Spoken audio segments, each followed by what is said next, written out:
ছোটবেলা থেকেই আমাদের এলাকার মধ্যে মন্দির, মসজিদ, গির্জা, প্যাগোডা অলমোস্ট একই জায়গাতেই থাকে, খুব বেশি দূরে থাকে না। তো যখন নামাজ হবে তখন চেষ্টা করবেন আপনারা আপনাদের যে সাউন্ড, অতি উচ্চ স্বরে যে সাউন্ড বাজে, সাধারণত ইয়াং ছেলে পেলে যারা থাকে তারা এই কাজগুলো করে। পুজো উপলক্ষে পাড়া বা মহল্লার পাশে একটা সাউন্ড স্পিকার দিয়ে জোরে জোরে গান বাজাচ্ছে, বাট একটু বুঝতে হবে যে এই সময় যে নামাজের সময়গুলো হবে ওই সময় যাতে আমার ধর্মীয় সম্প্রীতিটা বজায় থাকে, অন্যের যাতে ক্ষতি না হয়। আমাদের কোনো ধর্মই কিন্তু আমাদেরকে এই শিক্ষাটা দেয় না যে আমি আমার অনুষ্ঠান পালন করতে গিয়ে আরেকজনকে বিব্রত করছি বা ক্ষতি করছি।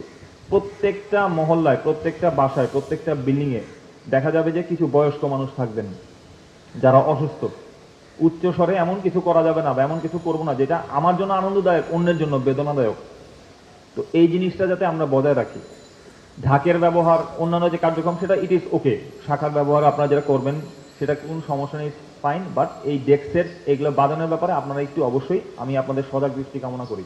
এবং রাত্রিকালীন স্পেশালি বাজায় এগুলো ইয়াং যারা হয় সাধারণত রক্ত গরম আনন্দ উৎসব করার জন্য করছে, একটু বুঝাতে হবে। আপনারা যখন আসবে মন্দিরে বা করবে তখন এটা আপনারা একটু বুঝাবেন যে অন্যেরকে ক্ষতি করবে, অন্যকে বিরক্ত করে কিন্তু নিজের উৎসব পালন করাটা বেসিক্যালি কারোর জন্যই কামনীয় নয়।